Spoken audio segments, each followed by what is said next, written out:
인류와 생명이 되시는 예수 그리스도께서 하늘의 높고 높은 보좌를 버리시고 낙포천한 이 세상에 오실 때에 육신의 몸을 입으시고 이 세상에 오신 강림절 두 번째 주일입니다.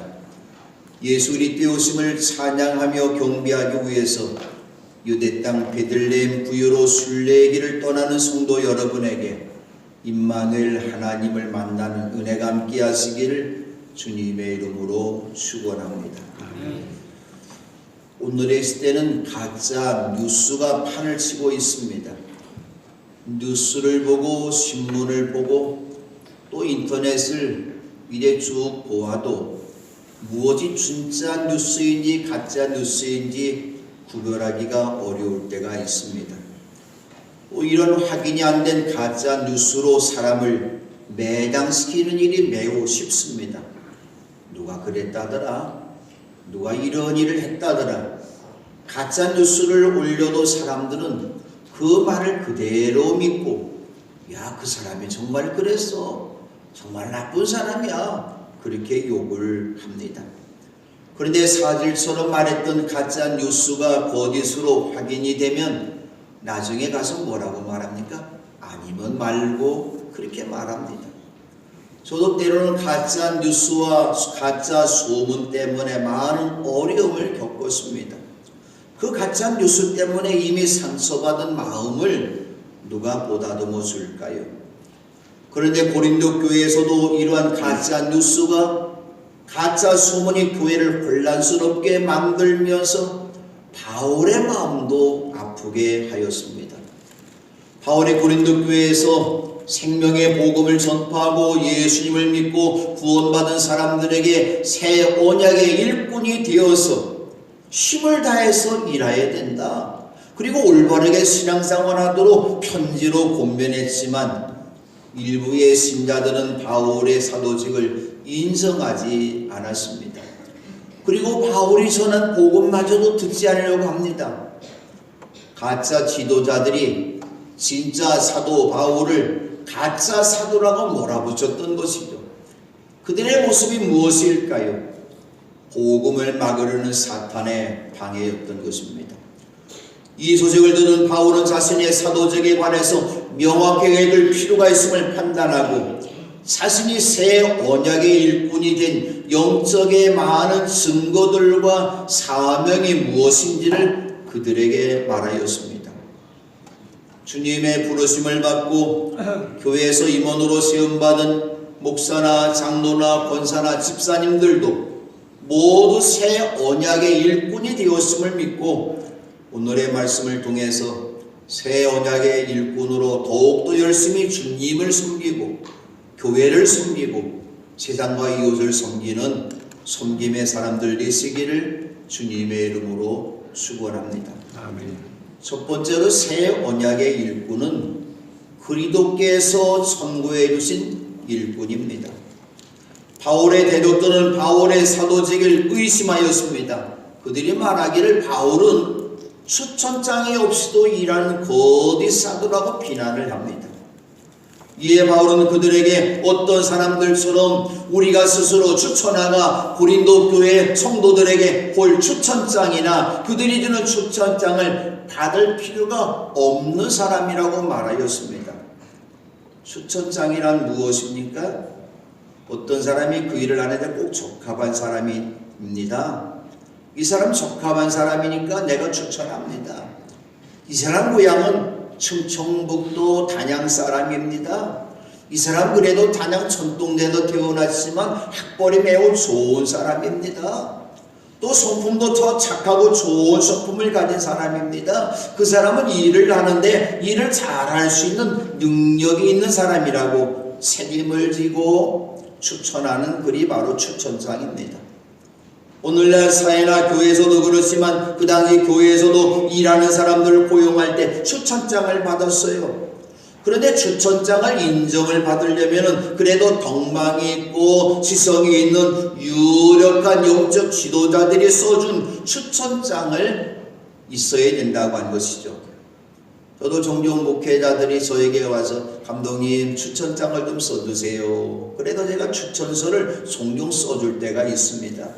그럼 추천서를 쓸 때 그들이 가지고 있는 쭉 내용을 읽어보니까 사실은 추천서라고 하는 건 무엇입니까? 내가 그 사람을 바로 알고 이 사람이 이렇게 살아왔고 이런 능력이 있는 사람이라는 것을 알고서 내가 추천장을 써줘야 되는데 자기를 이렇게 추천해달라고 내용을 쭉 써갖고 오는 거예요.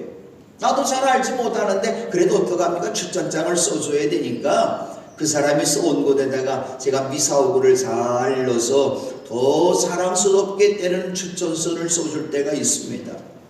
근데 바울이 지적한 어떤 사람들은 교인들로부터 신뢰도가 낮은 사람이고 교인들로 인정받지 못했던 거디 선생들이 부도덕한 방법으로 추천사를 위조했던 것이죠.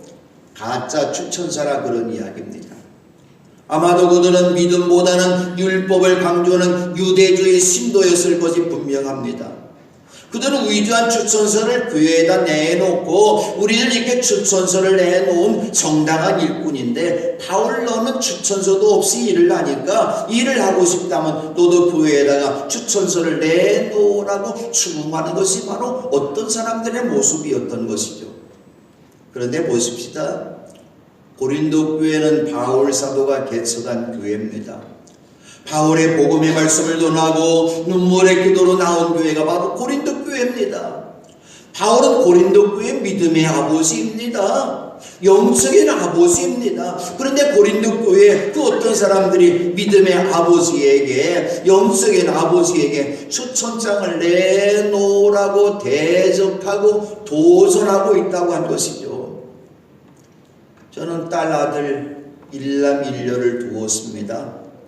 근데 내가 난 자녀들이 나를 향해서 아버지 당신이 나를 낳았는데 도대체 무슨 자격으로 나를 낳았느냐고 추천장을 내놓으라고 나한테 추천장 내놓으라는 것과 마찬가지요.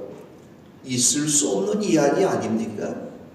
내가 개척한 교회 성도들이 추천장을 내놓으라고 대적을 하니까 바울의 마음이 무척이나 아팠던 것이죠.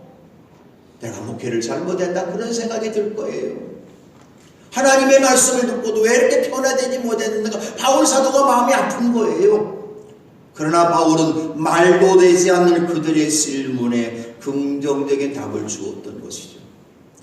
바울은 추천장이 있다고 말합니다. 근데 바울이 그들에게 내놓은 추천장이 필요하다고 바울을 적대시하고 곤란하게 만들고 있는 여러분이야말로 우리를 선고해주는 추천장이라고 말합니다. 그것은 우리의 마음에 적혀있고 모든 사람들이 그것을 알고 있고 그것을 읽고 있다고 바울 사도가 말합니다. 고린도 교회 사람들이 바울이 전한 복음을 듣고서 예수님을 그리스도로 영접했고 하나님의 자녀가 되었음을 고백하고 찬양하고 있는 것, 바로 여러분 믿는 믿음 생활하는 그것이 바로 여러분이 바로 나를 추천해주는 추천장이라는 것이죠.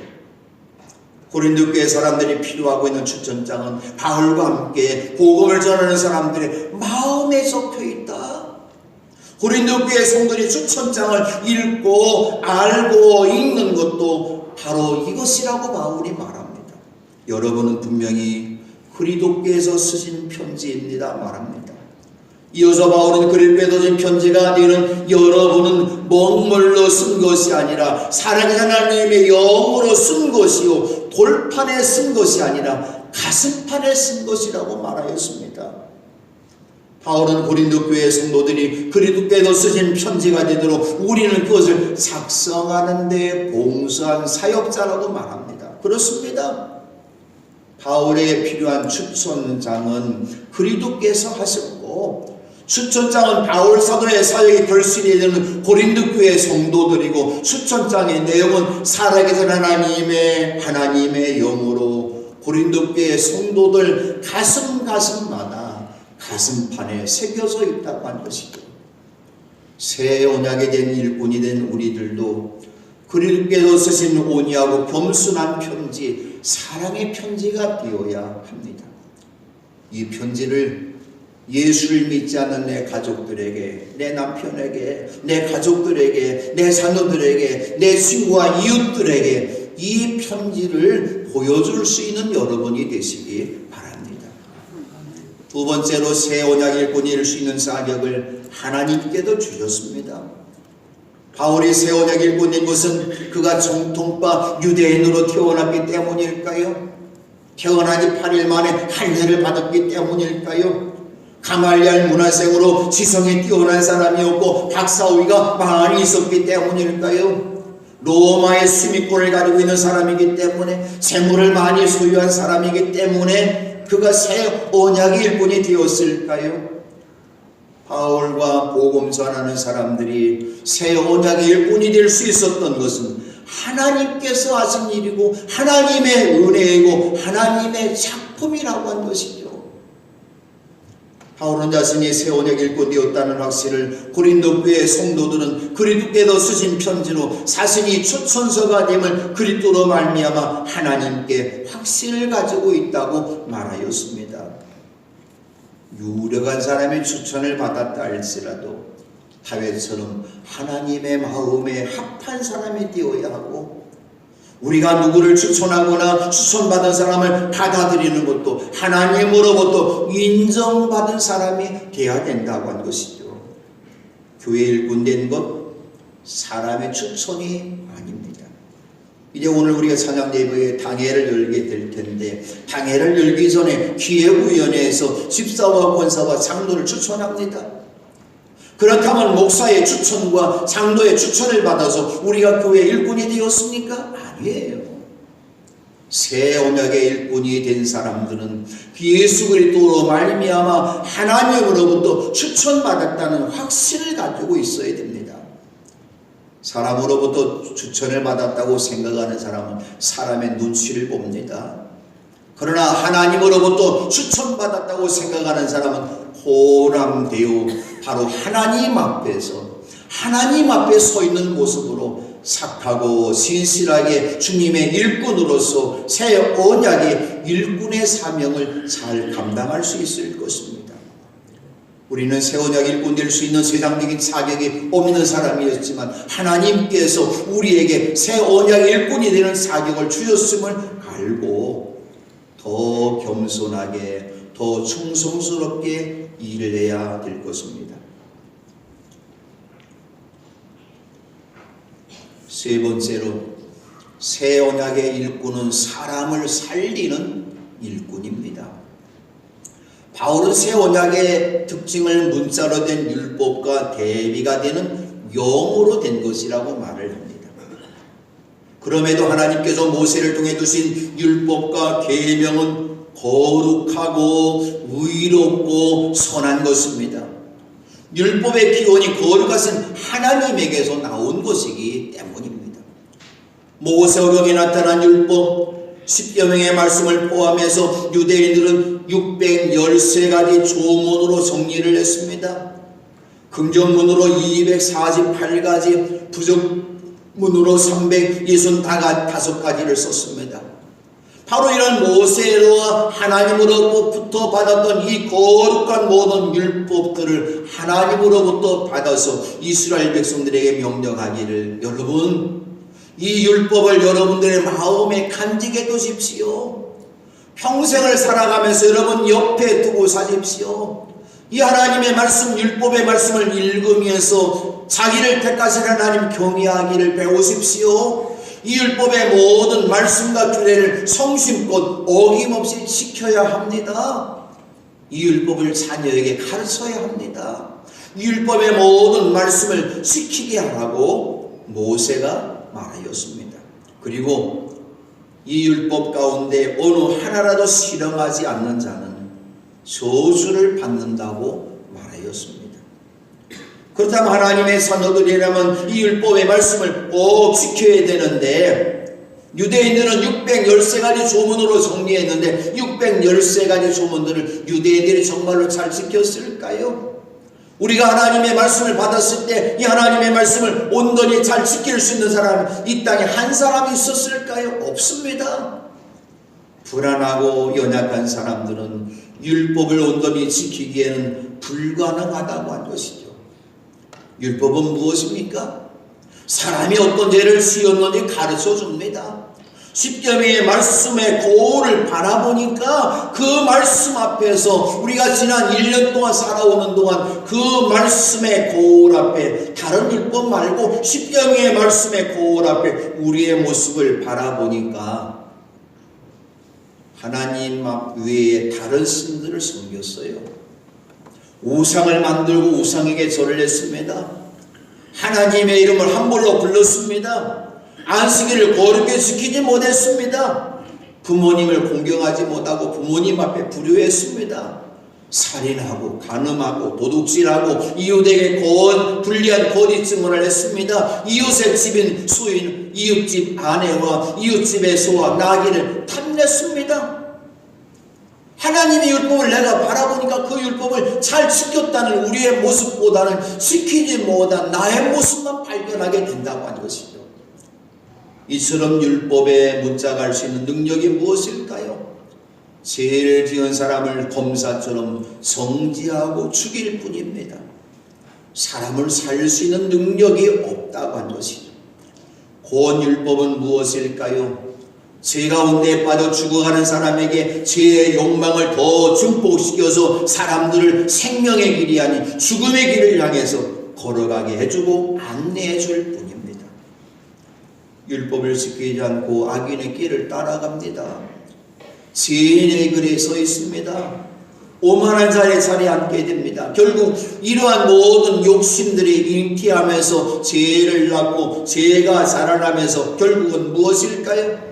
죽음을 낳을 뿐이라고 한 것이죠. 그러나 새 언약은 율법처럼 먹물로 문자로 된 것이 아니라 영으로 바로 하나님께서 보내신 보혜자 성령으로 우리 가슴판에 쓴 것이기 때문에 이 새 언약이야말로 사람을 살릴 것입니다. 복음이 무엇일까요? 새 언약이 되신 예수님, 생명을 주시는 영이기 때문에 복음이 되신 새 언약 예수님께서만이 죽은 사람들을 살릴 것입니다. 새 언약의 일꾼이 전해야 되는 복음이 바로 여기에 있습니다. 로마서 8장 1절과 2절입니다. 그러므로 그리스도 안에 있는 사람들은 정죄를 받지 않습니다. 그것은 그리스도 예수 안에서 생명을 누리게 하는 성령의 법이 당신을 죄와 죽음의 법에서 해방하여 주었기 때문입니다. 613가지 이런 모든 율법의 조항들을 하나하나 따져보니까 아니 10가지 십계명만 보아도 제대로 지키지 못한 우리들을 이었는데 우리를 죽음으로 뿐이 인도해 줄 수뿐이 없는 율법이었는데 그리스도 예수 안에서 생명을 누리게 하는 성령의 법이 우리를 죄와 죽음의 법에서 해방해 주셨다는 것이죠. 로마서 8장 11절입니다. 예수를 죽은 사람들 가운데서 살리신 분의 영이 여러분 안에 살아계시면 그리스도를 죽은 사람들 가운데 살리신 분께서 여러분 안에 살아계신 자기 영으로 여러분의 죽을 몸도 살리실 것입니다. 율법을 지키지 못해서 우리는 결국 죽을 수뿐이 없는 인생들이었는데 하나님이 보내신 예수님을 우리 마음속에 모시고 사는 사람들, 바로 예수님이 부활하셨기 때문에 우리들도 죽을 몸이지만 죽을 몸을 살리실 것이라는 것이죠. 그렇다면 새 언약의 일꾼들이 할 일이 무엇일까요? 복음을 전함으로 사람들을 죄와 죽음에서 살려내야 된다고 한 것이죠. 네 번째로 새 언약의 직분을 잘 감당하는 일꾼들은 빛나는 영광 속에 있을 것입니다. 바울도 그리고 오늘도 복음을 전하는 모든 일꾼들은 사람을 살리는 새 언약의 일꾼으로 부름을 받았습니다. 그리고 새 언약의 일꾼들이 받을 영광은 무엇일까요? 문자로 된 율법을 전하는 일꾼들과는 감히 비교할 수 없는 영광을 받을 것이라고 바울이 말하였습니다. 모세가 하나님으로부터 시내산에서 율법의 말씀을 받았어요. 하나님께도 두 돌판에다가 율법의 말씀을 새겨서 모세에게 들려주었습니다. 모세가 두 돌판을 가지고 시내산에서 내려와서 그 말씀을 선포할 때에 모세에게서 광채가 났습니다. 이스라엘 자손들은 모세 얼굴에 나타난 그 광채 때문에 곧 비록 사라질 것이었지만 모세 얼굴을 똑바로 쳐다볼 수가 없어서 모세가 자기 얼굴을 수건으로 가리었습니다. 바로 이렇게 잠시만 사라질 수뿐이 없는 그러한 광채였는데 죽음에 이르게 하는 직분에도 이러한 영광이 따랐는데 하물며 영의 직분에 더욱더 영광이 넘치지 않겠습니까? 라고 바울이 말하였습니다. 이어서 바울이 9절에서 말합니다. 유죄를 선고하는 직분에도 영광이 있었으면 의의를 베푸는 직분은 더욱더 영광이 넘칠 것입니다. 그렇습니다. 사람을 살리는 복음, 예수님의 의의를 베푸는 직분에 충성하는 사람에게 더욱더 넘치는 영광이 함께할 것입니다. 그리고 바울은 다시 새 언약의 복음을 전하는 일꾼들이 받을 영광의 우월함을 10절에서 그는 이렇게 말합니다. 참으로 이런 점에서 지금까지 영광으로 빛나던 것이 이제 훨씬 더 빛나는 영광이 나타났기 때문에 그 빛을 잃게 되었다고 하겠습니다. 밤하늘을 아름답게 수놓은 반짝이는 별들이 참으로 아름답습니다. 몇 년 전에 케냐에 가서 마사이 마라에 갔는데 하늘을 쳐다보면 별빛이 막 쏟아져요. 야, 그렇게 별밤이 쏟아지는 밤은 지금도 잊지 못할 그러한 별밤입니다. 별이 쏟아져 내리고 있어요. 그런 별밤은 보지 못한다 할지라도 요즘에 매우 날씨가 춥습니다. 새벽기도 나올 때 저는 그래도 주택에서 교회 가까운데 요만큼 오는 것도 얼마나 추운지 모르는데 먼 거리에서 오시는 분 얼마나 고마운지 몰라요. 새벽기도 나와서 하나님 앞에 기도하면서 영혼을 깨워서 새벽을 깨워서 기도하는 분들이 얼마나 소중한지 몰라요. 저는 잠시 걸어오면서도 제일 먼저 하늘을 바라봅니다. 하늘의 별들이 영롱하게 반짝반짝 빛나는 모습을 볼 때 참 아름답구나. 하나님이 만드는 대자연이 그렇게 아름답구나. 하나님 나도 저 별처럼 빛나게 해주세요. 하나님 앞에 기도합니다. 우리나라에서도 금성, 북극성, 북들칠성, 오리온자, 카시오페이아, 검은고자리의 직녀성, 독수리다리의 견우성, 백조자리, 베르세우스, 황소, 쌍둥이 많은 별자리를 볼 수가 있습니다. 젊었을 때 저와 나이 비슷한 분들은 별밤의 노래를 많이 불렀어요. 저 별은 나의 별, 저 별은 너의 별, 별빛에 물르는 밤같이 까만 눈동자. 저 별은 나의 별, 저 별은 너의 별, 아침이 술래를 때까지. 그 다음에 말이 중요한 말이에요. 별이 지곤 꿈도 지고 슬픔만 남아요. 그렇죠. 별밤을 노래했는데 영롱한 별을 바라보며 그렇게 좋아했는데 아침에 태양의 동쪽 하늘에서 떠오르면 밤하늘에 그렇게 찬란하게 빛나는 별들이 바람처럼 사라져 버렸어요. 지금 별 볼 수 있습니까? 태양이 떠있는 지금 별을 볼 수 있습니까? 없다고 한 것이죠. 바울이 말합니다. 잠시 있다가 사라져버릴 먹물로 쓴 것도 돌판에 쓴 것도 생길 때 영광을 입었는데 별처럼 반짝이는 영광을 입었는데 길이 남을 새 언약은 더욱더 영광 속에 있을 것이라고 바울이 말하였습니다. 새 언약의 일꾼들 자신이 받은 직분 사람으로부터 추천받은 것이 아니라 살아계신 하나님으로부터 추천받았다는 것을 명심해야 됩니다. 그리고 새 언약의 직분 속에는 하나님의 영광이 함께할 것임을 알아야 되는 것이고 하나님의 영광이 함께한다는 것 얼마나 귀한 일일까요? 영광일세 영광일세 내가 누릴 영광일세 은혜로 술글 배옵나리 지극한 영광 내 영광일세. 할렐루야.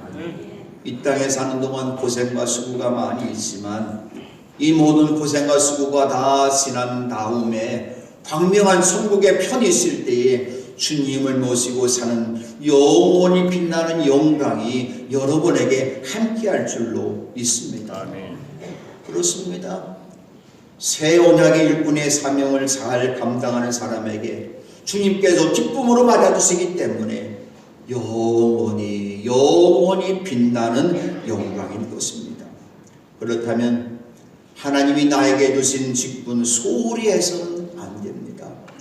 우리는 새 언약의 일꾼으로서 지혜롭고 착하고 신실하게 일해야 됩니다. 하나님이 나에게 준 이 직분 감툴까요? 아니에요. 종종 보면 직분을 감투로 생각하는 사람이 있어요. 아니에요.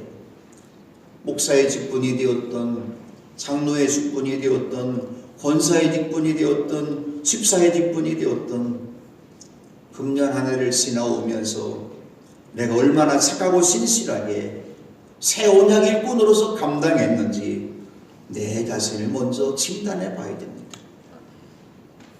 남이 잘못한 거 뭐라고 말하지 말고, 집사로서 내가 정말로 충성했는지, 권사로서 내가 충성했는지, 장로로서 내가 충성되게 일했는지, 목사로서 내가 신실하게 했는지 내 스스로만 바라보면서 우리 스스로를 진단해 봐야 됩니다. 하나님께서는 새 언약의 일꾼들로부터 풍성한 열매를 보기를 원하십니다. 그런데 새해가 아니라 지금까지 10년, 20년, 30년 신앙생활을 하면서 성령의 열매를 온전히 맺지 못한 우리의 모습이죠. 열매를 본 적이 없다. 식어버려라. 무엇 때문에 땅만 버리게 하겠느냐? 어떻게 하겠습니까? 식어버림을 당해야 될까요? 아니죠. 우린 이 시간 포도원지기와 같이 결단을 하면서 용서를 구하면서 주님 앞에 우리는 고백해야 됩니다. 주님, 올해만 그냥 두십시오. 그동안에 내가 그 둘레를 파고 거름을 주겠습니다. 그렇게 하면 다음 설에 열매를 맺을지도 모릅니다. 그때 가서도 열매를 맺지 못하면 찍어버리십시오. 이제 전 19년도를 시작하면서 하나님, 내가 기도의 둘레를 많이 파겠습니다. 새벽을 깨우고 영혼을 깨우는 둘레를 많이 파겠습니다. 말씀에 귀를 기울여 듣겠습니다. 말씀에 걸음을 많이 주겠습니다. 여러분들 새 언약의 일꾼으로서 새로운 결단할 수 있는 여러분 되시기 바랍니다. 하나님은 죄 때문에 죽을 수밖에 없는 우리를 예수님께서 십자가에 주신 거룩한 피로 거듭나게 하시고 새 생명을 주시면서 새 언약의 일꾼으로서 해야 될 기운 직분을 맡기셨습니다. 그리고 죄와 허물로 가득 찬 이 세상에 우리를 보내줬습니다. 그렇다면 우리는 하나님으로부터 받은 새 언약의 일꾼으로서 내가 목사와 장로와 권사와 집사로서 해야 될 의무와 사명이 무엇인지를 바로 알고 행하는 일꾼이 되어야 합니다. 이제부터라도 새 언약의 일꾼으로서 복음이신 예수 그리스도를 전하는 사람이 되십시다. 새 언약을 전하기 위해서 성령님과 항상 동행하는 사람이 되십시다. 그리고 새 언약을 전함으로 하나님 앞에 영광을 돌리는 사람이 되십시다. 새 언약의 일꾼의 사명을 잘 감당하는 성도 여러분 모두가 하나님 앞에 서는 날 착하고 신실한 종이라는 칭찬과 함께 의의 면류관, 생명의 면류관, 영광의 금면류관을 쓰는 영광의 사람들이 되시기를 주님의 이름으로 축원합니다. 아멘.